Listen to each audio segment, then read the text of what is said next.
اعوذ باللہ السمیع العلیم العظیم الحفیظ بوجہ الکریم وسلطانہ القدیم من الرجس الخبیث المخبث الشیطان اللعین الرجیم وقبیلہ ونفخہ ونفسہ وہمزہ۔ بسم اللہ الرحمن الرحیم۔ تمام نبیوں کے سردار حضرت محمد صلی اللہ علیہ وآلہ وسلم اور تمام مذاہب کے سردار دین اسلام کے پیروکار، السلام علیکم، طبتم، برکتیں اور رحمتیں ہوں آپ پر۔ ھذا رحمت من ربی۔ آج درس جو ہے وہ سورۃ الکوثر تک پہنچ گیا۔ یہ سورۃ الکوثر جو ہے یہ ہجرت سے پہلے نازل ہوئی ہے۔ حضرت بی بی عائشہ صدیقہ رضی اللہ تعالیٰ عنہ کا بھی یہی کہنا ہے اور حضرت ابن عباس رضی اللہ تعالیٰ عنہ کا بھی یہی کہنا ہے۔ نزول کے اعتبار سے یہ 15ویں نمبر پر ہے، اور جب قرآن مجید کو جمع کیا گیا لوح محفوظ کے مطابق تو یہ 108 نمبر پر ہے۔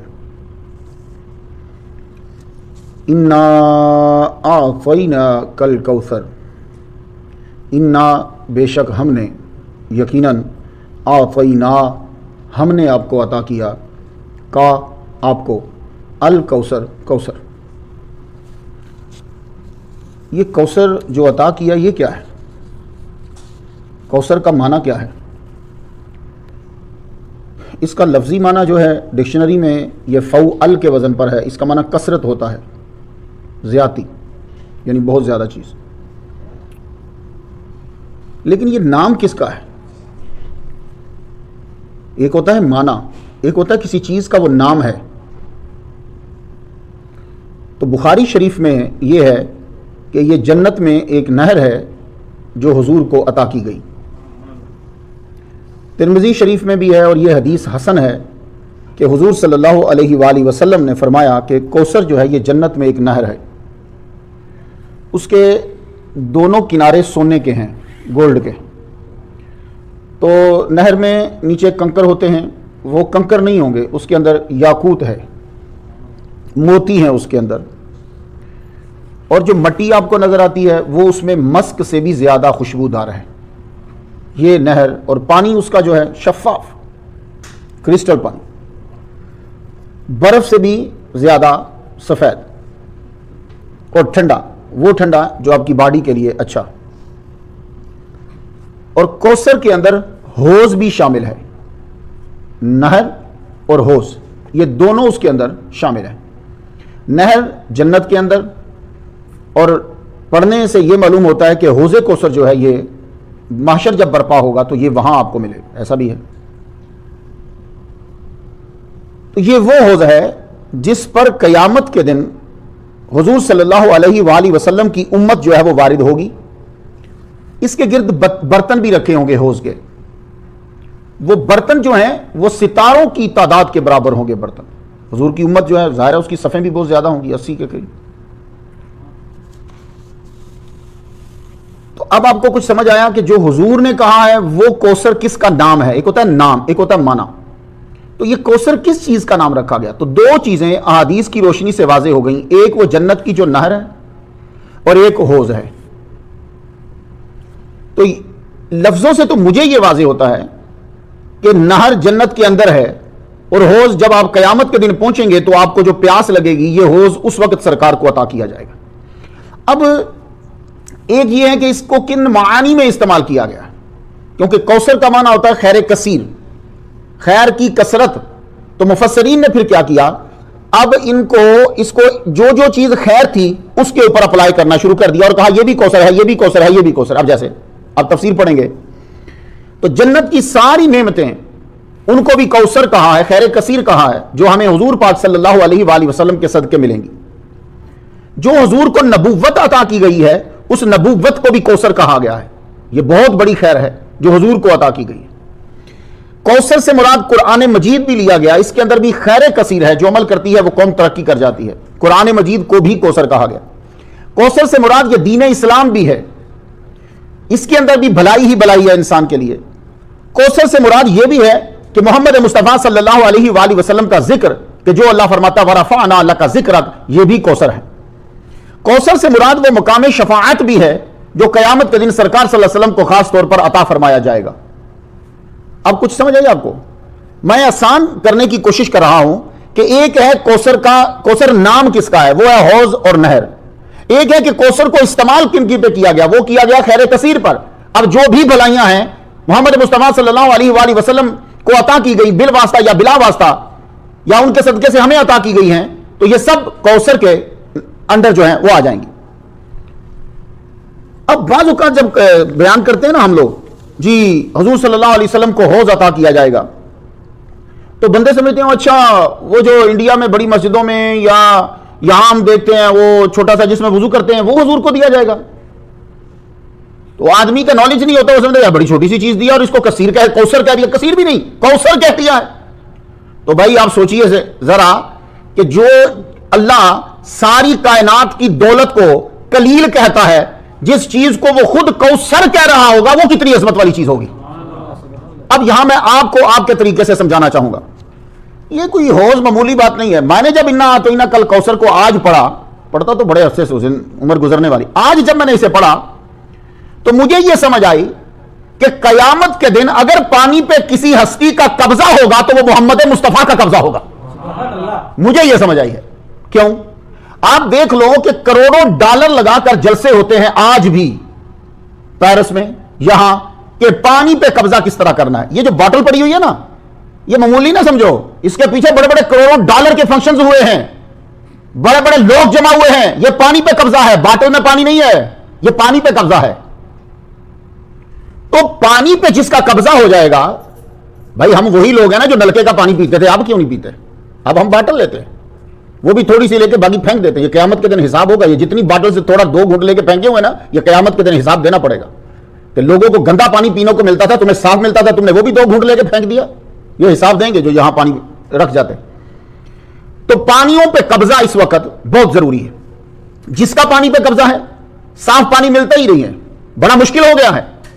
آج کے دن کسی آدمی کے پاس دنیا پوری کا سونا ہو اور وہ آدمی ایک صحرا میں جا رہا ہو، اسے شدید پیاس لگ جائے اور پانی کا ایک پیالہ ہو اور اسے پانی چاہیے ہو، تو کوئی آدمی اس وقت اس سے اگر اس کی پوری دولت بھی مانگے گا تو وہ پانی کے پیالے کے بدلے میں اپنی پوری دولت دینے کو تیار ہو جائے گا کہ مجھے پانی دے دو ورنہ میں مر جاؤں گا۔ حالانکہ ہو سکتا ہے کہ وہ پانی اس کو کچھ مائل چلنے کے بعد مل جائے، لیکن وہ اس جگہ پر پانی لینے کے لیے اپنی پوری دولت دینے کو تیار ہو جائے گا۔ میں آپ سے پوچھنا چاہتا ہوں، اس وقت صرف 6 ارب کے قریب آدمی ہے، چلیے آپ کچھ کروڑ زیادہ تحقیق کر لیجئے، لیکن 6 ارب اور کچھ آدمی ہیں۔ مجھے بتائیے قیامت کے دن آدم علیہ السلام سے لے کے قیامت تک جتنے بندے قبروں میں جا چکے ہیں، وہ قیامت کے دن سب اٹھیں گے۔ جب سب اٹھیں گے 50,000 سال کا ایک دن ہوگا اور سورج اب دور ہے، اس وقت سوا نیزے پہ ہوگا، شدید گرمی ہوگی۔ اس وقت جب تمہیں پیاس لگے گی، تم پانی کو طلب کرو گے، تو پانی اگر کسی کے پاس ہوگا تو وہ محمد مصطفیٰ کے پاس ہوگا۔ اب بولو گے جی چھوٹا سا ہو، چھوٹا سا نہیں، 6 ارب بندے ہیں اور پانی تیرے پاس ہو تو تو امیر آدمی ہے۔ اس وقت آدم علیہ السلام سے لے کے قیامت تک کے سارے لوگ موجود ہوں گے اور پانی کسی کے پاس ہوگا تو وہ صرف محمد مصطفیٰ صلی اللہ علیہ وآلہ وسلم کے پاس ہوگا۔ اور حضور فرماتے ہیں میری امت وارد ہوگی، اور پھر اس سے پتہ یہ چلا کہ پانی پینے کو صرف اسے ملے گا جس نے کلمہ پڑھا ہوگا۔ اب یہاں ایک جملہ سن لو، حدیث کا خلاصہ سنانا چاہتا ہوں۔ حضور صلی اللہ علیہ وآلہ وسلم پانی پینے والے جب مسلمان آ جائیں گے تو ایک آدمی آگے بڑھے گا، وہ بھی مسلمان ہوگا، وہ آگے بڑھے گا، فرشتے اس کو کھینچ کے دھرو کے باہر نکال دیں گے۔ حضور پاک کہیں گے یا اللہ پاک یہ اس نے کلمہ پڑھا تھا، یہ مسلمان ہے۔ حضور اللہ فرمائے گا اے محمد مصطفیٰ تیرے جانے کے بعد اس نے تیرے دین میں نئی باتیں نکال دی تھی۔ کیا مطلب؟ جو تو کہہ کے گیا تھا یہ وہ نہیں کر رہا تھا۔ اس کی مثال دوں، حضور نے فرمایا تھا کہ چاند دیکھ کے روزہ رکھو، چاند دیکھ کر جو ہے وہ عید کرو، تو کیلنڈر کو فالو کس نے کیا؟ اس نے حدیث کو فالو کیا یا اس نے اپنی ذہن کو فالو کیا؟ نبی کی حدیث کو بدل دیا۔ تو جب کہا گیا کہ تم نے حدیث کو فالو کیوں نہیں کیا، پھر انہوں نے ایک گروپ تیار کیا۔ وہ گروپ ایسا تیار کیا کہ اس گروپ نے بھی اسی تاریخ کو ہی چاند کرنا ہے، لیکن وہ رات کو 12 بجے کرے گا۔ کیوں؟ تاکہ تم ویریفائی نہ کر سکو۔ کرنا اس نے اسی تاریخ کو ہوتا ہے، لیکن وہ مجبور ہے، وہ اب سازش کرے گا، وہ رات کو 12 بجے اعلان کرے گا تاکہ تم ویریفائی نہ کر سکو۔ سارے آدھے تو سو گے 12 بجے، باقی جو اٹھے اس کو کچھ پتہ ہی نہیں ہے۔ اب کہاں پوچھو گے تم؟ فون کہاں سے تلاش کرو گے اس بندے کا؟ تو یہ بدل دیا دین۔ اب میرا کویسچن یہ ہے کہ اب حدیث کدھر گئی بخاری شریف کی؟ تم نے تو رٹا لگایا ہوا تھا، میری عمر گزر گئی، حدیث ہے حدیث ہے حدیث ہے حدیث ہے حدیث ہے، تو جب حدیث دی تو کہنے لگے نہیں، حضور فرماتے ہیں ہمیں حساب نہیں آتا اور ہم حضور سے زیادہ پڑے ہوئے ہیں، اس لیے ہم نے کیلنڈر بنا دیا، 1 مہینے پہلے اعلان کر دیا عید فلاں تاریخ ہوگی۔ یہ نبی کے دین کو بدلا کہ نہیں بدلا؟ تو ایسے شخص کے لیے حوض کوثر پہ محمد مصطفیٰ کے ہاتھ سے پانی نہیں ہوگا۔ کیوں؟ اس نے نبی کی حدیث کو بدل دیا ہے۔ تو اس لیے دھوکے کو سمجھنے کی کوشش کرو. اور جی یونٹی, اچھا تمہیں اب یونٹی یاد آ گئی. اگر دبئی اور سعودی عرب کے سارے مسلمان ملا کے دیے جائیں, میں تمہیں تعداد گن کے دیتا ہوں کتنے شراب پیتے ہیں, تو یونٹی ہو گئی نا. 1 لاکھ آدمی شراب پی رہا, تو کیوں مسجد میں بیٹھ کے کہہ رہا حرام؟ تجھے تو یونٹی کو فالو کرنا چاہیے. ایمریٹس کے اندر کتنے عربی شراب پی رہے ہوتے, تو یونٹی کو فالو کرو. محمد مصطفیٰ صلی اللہ علیہ وسلم جب مکہ کے اندر تھے, آپ تنہا تھے اور آپ کی بیوی تھی اور ایک آپ کا فرینڈ تھا, 3 بندے تھے, لا الہ الا اللہ کہہ رہے ہیں, تو یونٹی کیا کہہ رہی تھی؟ اللہ ایک نہیں ہے, 360 ہے. تو محمد مصطفیٰ کو یونٹی کو فالو کرنا چاہیے تھا نا. اللہ کے بندو پہلے یہ تو سمجھو کہ یونٹی ہوتی کیسی ہے. تو جب یونٹی پوری دنیا میلاد منا رہی تھی تو سب کو کیوں کہا کہ یہ حرام اور شرک ہے؟ اس وقت یونٹی یاد نہیں آئی. تو یہ سب فراڈ ہے. جب آدمی حدیث چھوڑ کر تمہیں یونٹی کہے, پہلا سٹیپ سمجھ جانا یہ بندہ جھوٹا دھوکے باز ہے, یا جاہل مطلق ہے, یہ دھوکے باز ہے جو حدیث کے بجائے یونٹی کا نام لے رہا ہے. یونٹی نبی کی حدیث پر ہوتی ہے, نبی کی حدیث کے مخالف نہیں ہوتی, یہ یاد رکھیے گا. تو انا اعطیناک کل کوثر, ہاں حضور اس کو پانی پلانا چاہتے ہیں, مگر اس نے کیا کیا؟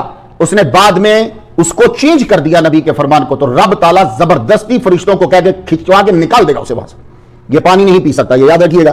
انا اعطیناک الکوثر, اے محمد مصطفیٰ ہم نے آپ کو خیر کثیر عطا فرمایا. یہاں ایک جملہ عرض کروں جو لوگ عربی جاننا چاہتے ہیں. 2 لفظ ہیں عربی کے, اردو میں اس کا معنی ایک ہی ہے, آتا اور ایتا. ایتا کا معنی بھی نوازنا ہوتا ہے اور آتا کا معنی بھی نوازنا ہوتا ہے. تو جب دونوں کا معنی نوازنا ہے تو اللہ تعالیٰ ایتا بھی کہتا ہے, آتا بھی استعمال ہے, تو پھر یہاں ایتا کیوں نہیں؟ تو ہوتا کہ ہم نے آپ کو دیا کوثر, تو آتا کیوں کہا؟ ہم نے آپ کو عطا کیا. تو یہ یاد رکھیے, ایتا بھی دینا ہوتا ہے, آتا بھی دینا ہوتا ہے. اب یہ مجھے لیپ ٹاپ ایتا ہے, یہ دیا ہے مجھے, میں اسے بیچ نہیں سکتا, میں اس کا مالک نہیں ہوں, حالانکہ یہ مجھے دیا ہے, میں خود لے کر آیا ہوں, لیکن یہ مجھے دیا تو ہے پر میں اس کا مالک نہیں ہوں, یہ ہے ایتا. تو ایک صاحب نے مجھے یہ گلاسز لا کر دیے, کہا نبی صاحب یہ گفٹ ہے, یہ انڈیا سے آیا ہے, یہ آپ کو عطا کیا, اب میں اس کو بیچ سکتا ہوں, میں اس کا مالک ہوں. تو رب تعالیٰ نے کہا یہ ایتا نہیں, جنت کی نہر آتا ہے, اے محمد مصطفیٰ تم اس کے مالک ہو. سمجھے؟ لفظوں میں نبی کی شان ہے کہ یہ آتا ہے, ایتا نہیں ہے. اے نبی ہم نے تجھے مالک بنا دیا. نبی مکے میں ہے, یہ 15ویں ہے نا نزول کے اعتبار سے, تو حضور پاک کی ابھی اتنی پاور بھی کوئی نہیں ہے. کیا مطلب؟ ظاہری پاور کی بات کر رہا ہوں, جو بشر کی ہے, جو تمہیں سمجھانی ہے وہ والی. ویسے تو میرے نبی کی بڑی پاور ہے. تو مکے میں کہا جا رہا ہے ہم نے تجھے جنت کی نہر کا مالک بنا دیا, پانی پہ قبضہ تیرا ہوگا قیامت کے دن. 50,000 سال کا, ابھی گرمی ہو تو کتنی بار پانی پیتے ہو؟ بار بار تمہیں پانی کی ضرورت پڑتی ہے, کیوں؟ گرمی ہے. تو جب سورج سوا نیزے پہ ہوگا اور 50,000 سال کا دن ہوگا, نفسا نفسی کا شور ہوگا, زمین تانبے کی طرح تپتی ہوگی, تمہیں پانی کی ضرورت ہوگی. اس وقت نہ اوزار کا ہوگا نہ نیسلے ہوگا, اس وقت ہوگا تو محمد مصطفیٰ کا پانی ہوگا. تو اس لیے ایسے کام کرو کہ نبی کہے اور تم بھی اس قابل ہو کہ حضور صلی اللہ علیہ وآلہ وسلم کے امتی جو ہے وہ رہو. تو انا اعطیناک الکوثر, ہم نے آپ کو عطا کی. اچھا یہاں ایک اور جملہ سنیے, ہم نے آپ کو عطا کی. حالانکہ اللہ اتنا کہہ دیتا ہم نے نبی کو عطا کی کوثر, تو آپ نے فوراً سمجھ جانا تھا کہ جس کو کوثر عطا کیا ہے وہ نبی کون ہے؟ محمد مصطفیٰ. لیکن نہیں, انا آتا کے ساتھ نبی آتا نہ ہوتا, آتا کے ساتھ کا نہ ہوتا, نبی ہوتا, تو پھر اشارہ ملتا کہ شاید حضور کو نبوت ملی, اس لیے نبوت کا مقتضا یہ ہے کہ ان کو کوثر دے دی جائے. جیسے آپ لوگ آئی ٹی کے آفیسر ہو, بڑی پوسٹ پہ آئے, تو بڑی پوسٹ کا تقاضا ہے کہ آپ کو آفس دیا جائے, اچھی سیٹ کرسی دی جائے, بہترین آپ کو لیپ ٹاپ دیا جائے, آپ کو 6 ماہ کے بعد چھٹی دی جائے. یہ تقاضا آپ کا نہیں ہے, یہ آپ کی سیٹ کا ہے. کمانڈر ان چیف بنا یا وزیر اعظم بنا ملک کا, یا صدر بنا, تو اس کا تقاضا کیا ہے؟ اس کو سیکورٹی ہائی دی جائے, اس کو بہترین گاڑی دی جائے. وہ گاڑی وہ کہ جس کے اندر گولی اثر نہیں کرتی. یہ اس وزیر کا تقاضا نہیں ہے, وزیر کی سیٹ کا تقاضا ہے. اور جس دن وہ وزیر نیچے اترے گا, اب اوباما کے پاس وہ گاڑی نہیں ہے, جب وہ صدر تھا تو جو اس کے پاس تھی. اب وہ 80 بندے بھی اوباما کے پاس نہیں ہے, جو 80 بندے جب وہ انڈیا گیا تھا تو اس کے ساتھ تھے. تو وہ سیٹ کا تقاضا ہے کہ یہ نوازشیں دی جائیں. تو اگر کہا جاتا کہ ہم نے نبی کو کوثر دیا ہے تو سمجھ میں آتا سیٹ کا تقاضا ہے, اور اگر رسول کہا جاتا تو سمجھ میں آتا کہ رسالت کا تقاضا ہے. کہا نہ یہ نبوت کا مقتضا ہے, نہ یہ رسالت کا مقتضا ہے, یہ مصطفیٰ کا تقاضا ہے, اس کی محبت کا تقاضا ہے کہ ہم اسے یہ عطا کر رہے ہیں. دیکھا ہمارے نبی کا مقام, یہ محمد مصطفیٰ کا, ان کے ساتھ جو رب کو محبت ہے نا, یہ محبت مصطفیٰ کا تقاضا ہے کہ ان کو یہ عطا ہے. تو کہا اس لیے کہا آپ کو عطا کیا.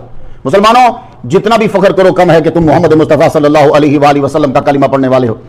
تو اب جب اتنی بڑی عطا ہو گئی, پانی پہ قبضہ قیامت کے دن حضور کا, جنت کے باہر بھی آپ کا پانی پہ قبضہ ہے, اور جب جنت میں چلے جائیں گے تو پھر بھی پانی پہ قبضہ جو ہے وہ حضور صلی اللہ علیہ وآلہ وسلم کا ہے، یہ یاد رکھیے گا۔ تو اکیلا تو پانی کوئی بانٹ نہیں سکتا، ساتھ کوئی نہ کوئی تو ہوگا، ہیں؟ تو یہ بڑی سعادت کی بات ہے۔ کہتے ہیں تفسیر البیان نے لکھا، سید ہیں کیا غضب کا لکھ گئے، کہنے لگے حوض کوثر پہ جب محمد مصطفیٰ صلی اللہ علیہ وآلہ وسلم تشریف لائیں گے، ساتھ ابو بکر صدیق بھی ہوں گے، حضرت عمر بھی ہوں گے، عثمان غنی بھی ہوں گے، مولا علی بھی ہوں گے، تو حضور بانٹ رہے ہوں گے، ساتھ یہ دے رہے ہوں گے، ساتھ یہ دے رہے ہوں گے، یاد رکھیے گا۔ تو جب اتنی عطا ہو گئی، پانی کا مالک بنا دیا، تو سمجھانے کے لیے حضور صلی اللہ علیہ وآلہ وسلم سمجھاتے ہوئے فرمانے لگے یمن سے لے کر بیت المقدس تک میرا حوض ہے۔ مطلب کیا؟